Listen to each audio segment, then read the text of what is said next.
Hello， 大家好，我是宇哥。今天呢，我们来讲肉联法器。749局呢，一直是一个神秘的存在啊。坊间传言呢，这是一个专门处理特殊事务的神秘机构，但是它的真实面目呢，一直都是一个谜。那通灵部队749局呢，是建国以来最神秘的一个组织，专门对超自然现象以及人体特异功能呢进行研究。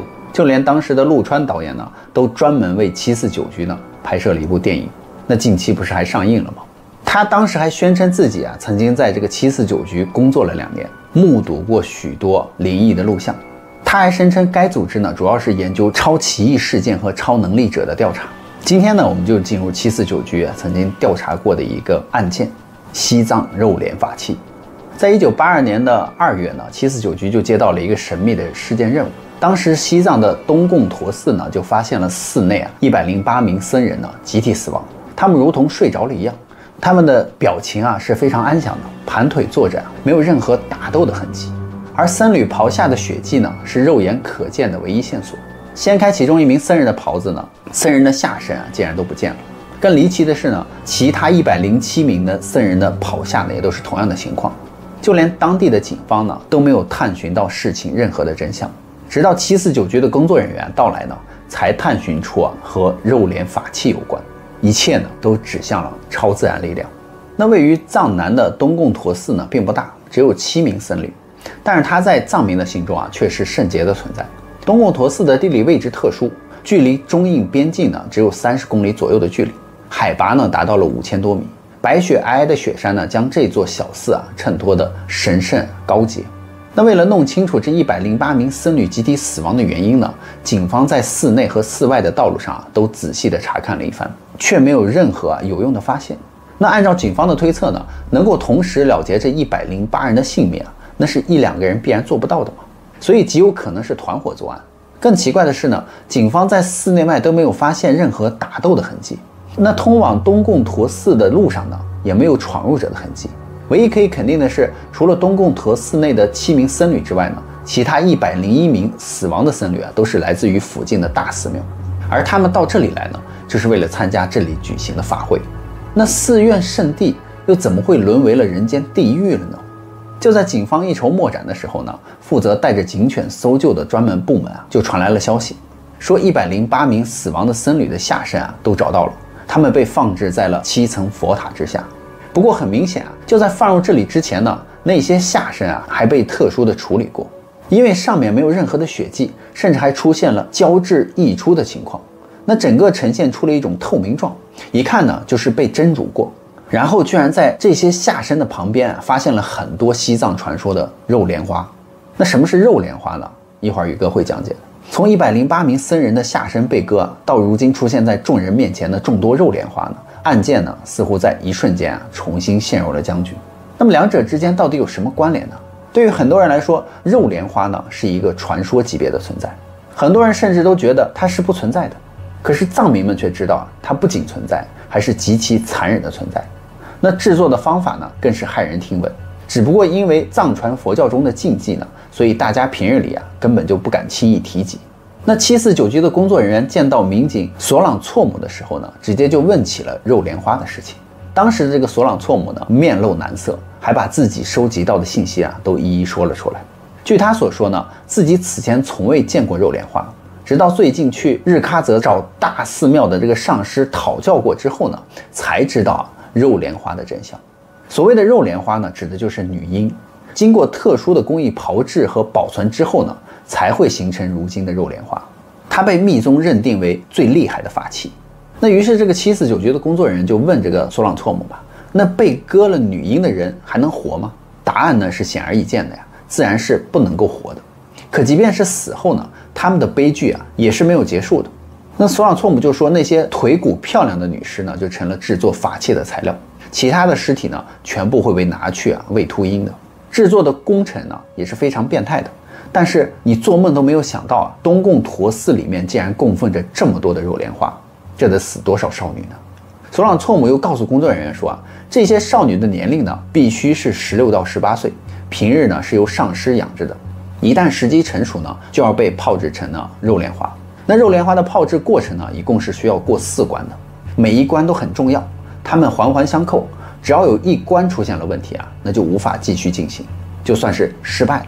首先呢，只能是16到18周岁的少女，而且必须是处子之身，满足了这些条件呢，才能够进行第一关，也就是108金刚杵穿连。那金刚杵呢，其实就是僧侣的下身了。那108金刚杵穿连呢，就是9天之内啊，找108名僧侣呢和少女啊发生关系，令其下身呢得到充分的滋养，使肉帘呢饱满肿胀，令连宫充盈啊，连肉生发，以便炮制。那天毒虫药草呢，是炮制肉帘的第2关了，叫做百毒不侵，是炮制肉帘的最重要的一步，也是时间最长的一步了。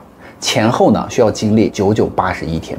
肉帘呢是密宗法器中最难得的珍宝法器之一，要1000年不坏，百毒不侵，靠的就是这81天的炮制了。在这个过程中呢，会有36种毒虫啊撕咬少女的肉帘，而他们要一直忍受这种奇痒。随后呢，再用72种草药来治疗。但这一关呢，也是被称之为正邪交锋，内外夹攻，彻底的去除其内部的邪气。那81天到期时呢，正气战胜邪气啊，让肉帘表皮呢更加紧实，看起来呢就如同一个漂亮的玉壶一样。处之无印，再无淫邪之气，则肉帘雏形已具。经受了这些之后呢，就该进入第3关了，叫9针9炼。在历代传下来的秘籍里呢，叫做冰炭铜炉。那白天呢，令肉帘的祭主啊坐到极冷的冰河当中啊，让经过炮制的下身呢在冰水中滋润收缩。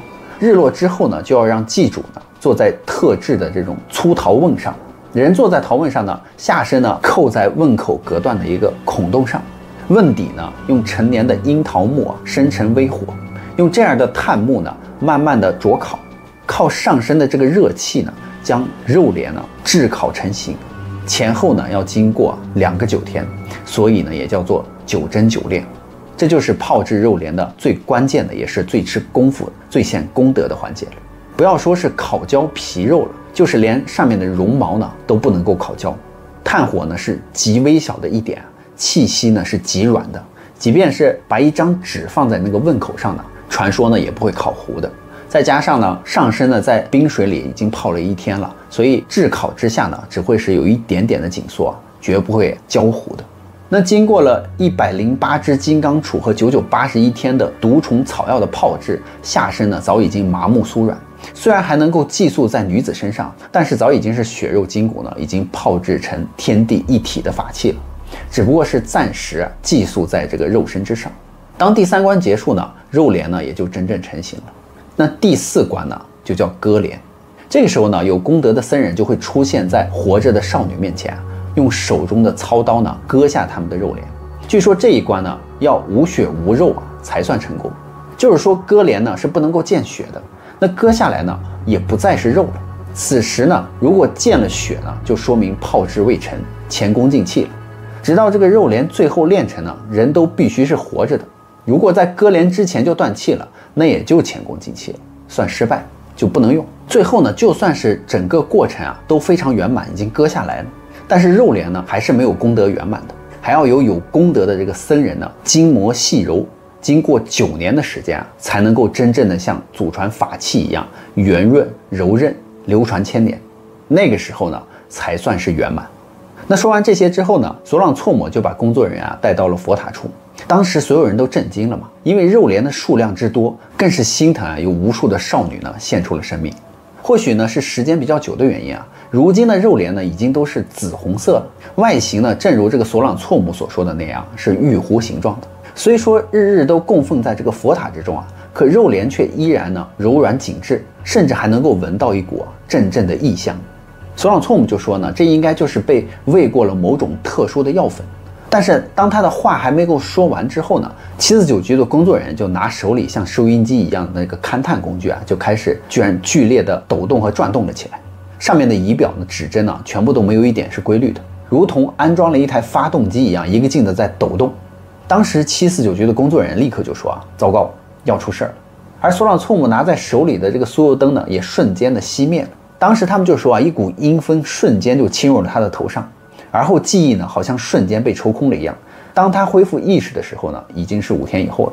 而索朗措姆就说他恢复意识的时候正躺在一个部队的医院当中。他说我们不是在寺庙里呢，我怎么在医院了呢？当时749局的工作人员就对索朗措姆说那天你晕倒了，是被另一个维度的那种高阶能量体附体了。而他就说另一个维度的能量体，如今在这个社会听起来这是多么荒谬的事情呢？尤其是索朗措姆当时还作为是警察，他根本就不相信世界上有另一个维度的能量存在的。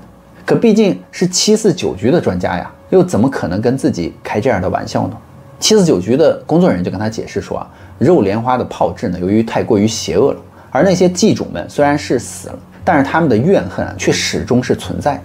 而东贡陀寺供奉了那么多的肉莲花，也早已经形成了怨咒之地了，所以肉莲花上早已经附着了很多高维的能量体了。那听完了这些之后呢，索朗措姆第一反应就是不相信。虽然说藏传佛教中有很多关于灵魂的说法，但是索朗措姆从来都不相信这些。而工作人员就说呢，你应该知道749局吧，它本来就是为了调查神秘事件而存在的。他们就说我可以十分肯定的告诉你世界上呢另一个维度的能量体是真实存在的。而且你知道吗？那108名僧侣呢，其实也就是被邪淫入侵所以才会自动的动手去把自己给阉割了。而东贡陀寺的法会其实并不是什么单纯的法会就连这108这个数字都是精心被安排的嘛，为的就是进行108金刚杵穿连。只不过他们虽然做好了准备呢，但却因为被肉莲花内的这个邪灵侵犯，还没有等到祭主上山呢，就已经先把自己给阉割了。749局的人就说你还记得那天吗？我们手上的设备一直在转动，其实就是因为检测到了一种不同振动的频率，而这种振动的频率呢，就是来自于另一个世界。现在呢，肉莲花已经被销毁了，它本来就是积攒了滔天怨孽的邪恶法器，如果不销毁的话呢，可能会危害更多人的。那根据上级领导的指示呢，关于这个案件的资料呢，都是要移交到749局的。所以每一个参与这个案子的民警呢，都要保证绝不能够把事件的细节给说出去，这也是为了维持社会的治安稳定嘛。那如今呢，在西藏或许还有很多人知道当年的东贡陀寺内发生的惨案，但却不知道到底是怎么结案的嘛。似乎呢，这个案件就是在一夜之间再也没有人主动提起过这件事情了。直到749局被撤销之后呢，一些卷宗流出来，人们才意识到当年的108名僧侣集体死亡的事情居然跟西藏的法器肉莲花有关。那为什么会有这样邪恶的祭祀法会存在呢？所以首先我们先要了解一下藏密的神系特点与祭祀的原因。而藏密的神呢，并不是都是佛教神，在藏密的神秘体系中包含了很多印度教的神以及本教神。所以在藏密解释中呢，只要被佛法所降服异教的形象呢，都可以进入藏密的神系。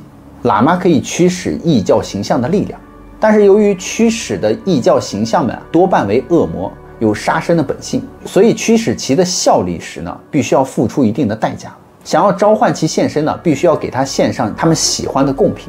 所以每一个异教形象呢，都具有各自喜欢的祭品嘛。而恶魔的本性呢，就在于此嘛。还有就是越恶毒越凶狠的魔鬼呢，对喇嘛们的用处也就越大。因为在藏密中最喜欢召唤的就是马哈嘎拉，既是大黑天神，他原本是印度教的魔神，却被观音降服归入了藏密。他被认为是很厉害的守护神与战神。他的基本形象就是头戴骷髅，身披人皮，挂人头链，手持头骨碗。而在解放之前的唐卡之中都会在人皮或动物皮上被画上。所以在今天的这个唐卡画中呢，头骨碗、人头链都十分少见了。取而代之的呢是五彩飘带了。一般来说，在西藏的密宗他们做法之后将咒语用血或墨水写在纸上，放置在特定的地方呢，咒语就会起作用。那高层的喇嘛们也会用咒语相互攻击。那比较有名的一次咒杀事件记录呢，就是在著名的西藏史研究家格尔斯坦的《喇嘛王国的覆灭》一书当中。里面就是说，前摄政巴士地木活佛呢，借助护法神杰泽达之力呢，制成了一道强力的咒符，将其就缝在了送给新晋掌权的13世达赖的特制的靴子里面，企图咒杀13世达赖。但是被达赖的亲信索杰喇嘛发现了，于是巴士地木呢就遭处决了，被淹死在了巨大的水桶之中。而阿杰骨呢，在西藏的传统文化之中呢，意味着一面以纯洁少女的皮做成的祭神的人皮骨。那这是现代西藏早已经废除的酷刑了，只有所谓圣洁女孩的皮呢，才能做成这个鼓。那为了保证女孩们不被尘世所打扰呢，这些女孩最好是无法与他人交流的哑巴。而女孩做的鼓的鼓皮呢，被认为是可以补充人失去的一些精力的。那阿杰鼓呢，是由头盖骨和人皮配合制作而成的。头盖呢，必须是在耳朵以及太阳穴上方沿水平线割取。敲打之时呢，必须由右手握持抓着下面的布饰来演奏。那另一种法器呢，是由腿骨制成的长号。除了在法会上使用之外呢，也供喇嘛或者是密宗呢修行者外出时辟邪之用。而在喇嘛之中有一种翻转法则是其最本质的原理。它的解释就是，既然这个世界是虚幻的，那么就是没有规则。而当修行者故意的去触犯禁忌之时呢，他就更能够看清这个世界的虚幻性，更能够大彻大悟嘛。所以对于一个密宗的修行者来说，破坏世界上的一切准则呢，禁忌就是他天赋的任务。理解了这个翻转法则呢，就能够明白为什么信呢，在这个喇嘛大彻大悟的道路上是多么的重要。因为之前宇哥也讲过西藏密宗的双修嘛，他们就是要在这个双修的过程之中呢，去找到世界存在的 bug。因为所有西藏密宗的僧侣呢，都认为这个世界呢是虚拟的存在，只有在双修的过程之中呢，探寻到世界的那个 bug， 才能够知道这个世界是真正虚拟的。所以就是说，对于一个密宗修行者来说破坏世界上的一切准则禁忌呢，就是他们天赋的任务嘛。那理解了这个翻转法则呢，就明白了为什么信在这个喇嘛的大彻大悟的道路上是非常重要的。因为信对于以往的佛教僧侣是最深的一个禁忌，所以喇嘛就一定要去破坏这个禁忌，才能够使自己的修炼来提高。正因为女人是这个虚幻事件的源泉所以喇嘛的教义之中就是只有控制了这个源泉，才能够控制整个世界。所以大家怎么看呢？那么好了，故事呢，宇哥也就讲完了。别忘了订阅关注宇哥的频道，看更多后续精彩内容哦。